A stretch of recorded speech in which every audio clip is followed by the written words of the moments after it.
प्रधानमंत्री रोजगार मेला के अंतर्गत 10 लाख भारतीयों को सरकारी क्षेत्र में नियुक्ति पत्र देने का जो एक संकल्प माननीय प्रधानमंत्री जी ने लिया है, उसी के चलते आज 51,000 युवाओं को रोजगार देश भर में दिया गया।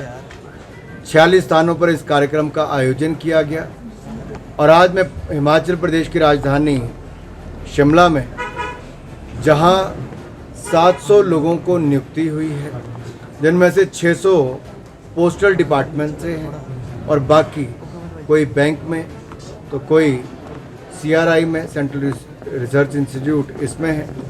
तो ये अपने आप में दिखता है कि कैसे मोदी सरकार ने सरकारी क्षेत्र में रोजगार की अपार संभावनाएं खड़ी की हैं और साथ ही साथ स्वरोजगार के लिए भी जहां एक और मुद्रा योजना, स्टार्टअप इंडिया और स्टैंड अप इंडिया बहुत सफल साबित हुए।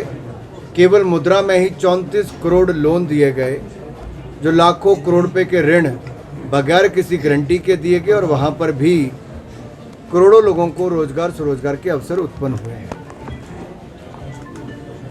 सर, जो महिला आरक्षण जो है केंद्र में पारित हुआ है, किस तरह से देखते हैं आपकी लोकसभा या विधानसभाओं में कांग्रेस के इंटेंशन क्लियर? देखिए, मैं आभार प्रकट करता हूं माननीय प्रधानमंत्री जी का, जिन्होंने साहस भी किया, संकल्प भी लिया और सिद्धि तक लेकर आए। नारी शक्ति वंदन बिल ये पास भी करवाया, जो 27 वर्षों से कोई नहीं करवा पाया था। दिखावे के लिए कांग्रेस भी लाई थी लेकिन पास नहीं करवाया। मोदी जी लाए भी और नारी शक्ति वंदन बिल पास करवाया भी। तभी तो कहते हैं मोदी है तो मुमकिन है।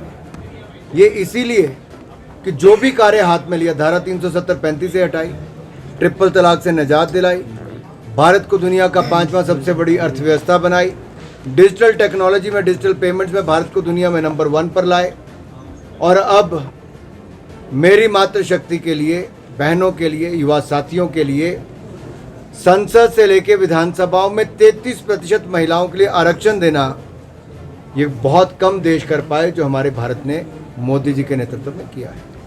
कांग्रेस MP मणिकम AIADMK के विड्रॉल पे NDA से बाहर होने के बाद कह रहे हैं कि NDA has now become only party on paper, खाली पेपर पे रह गई है, प्रैक्टिकली कुछ नहीं है। How do you respond to this? Bharatiya Janata party ने गठबंधन दल जितने भी हमारे रहे, पहले भी और अब भी, उन सबको महत्व भी दिया, साथ भी दिया, एक परिवार के रूप में ही साथ में लेकर चले हैं। और आगे भी जिस तरह से आपने देखा, JDS भी जुड़ा, कई और दल एक के बाद दूसरे जुड़ भी रहे हैं।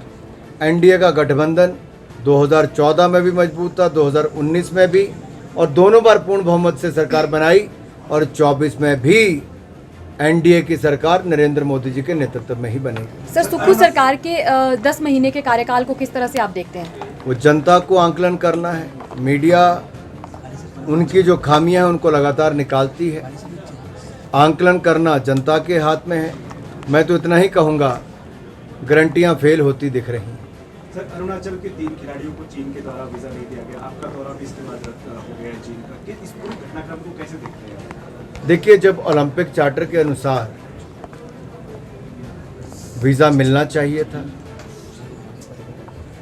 और ओलंपिक कमेटी ऑफ एशिया का ये दायित्व भी बनता था, और चीन को भी भारत के किसी भी कोने से कोई भी खिलाड़ी जो भारत को रिप्रेजेंट कर रहा है उसको वीज़ा देना चाहिए था। लेकिन जो व्यवहार था वो अच्छा नहीं था, जो भेदभाव किया गया वो हमें मंजूर नहीं था, और इसीलिए मैंने एक बार फिर कहना चाहता हूँ, अरुणाचल प्रदेश भारत का अभिन्न अंग है और रहेगा, और कोई जितना मर्जी प्रयास कर ले।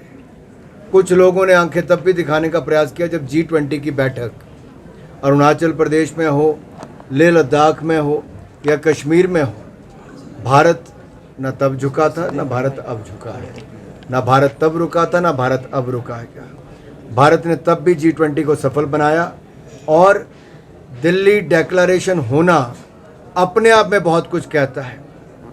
अफ्रीकन यूनियन का हिस्सा बनना G20 का बहुत बड़ा संदेश है। इकोनॉमिक कॉरिडोर का भारत, यूएई, यूरोप की अपने आप में बहुत बड़ा संदेश है कि सिल्क रूट की तरह अगले हज़ारों सालों के लिए मोदी जी ने जो एक रोड मैप कर दिया है वो अपने आप में बहुत बड़ी ताकत है। बायोफ्यूल अलायंस, ये भारत के किसानों के लिए बहुत बड़ी ताकत है। भारत की ओवरऑल हित में और दुनिया के हित में एनवायरनमेंट को भी बचाएगा, किसानों की आमदन भी बढ़ाएगा और इकोनॉमिक कॉरिडोर के माध्यम से भी अगर आप देखेंगे तो भारत के ट्रेड को 35 से 40% वृद्धि मिलेगी।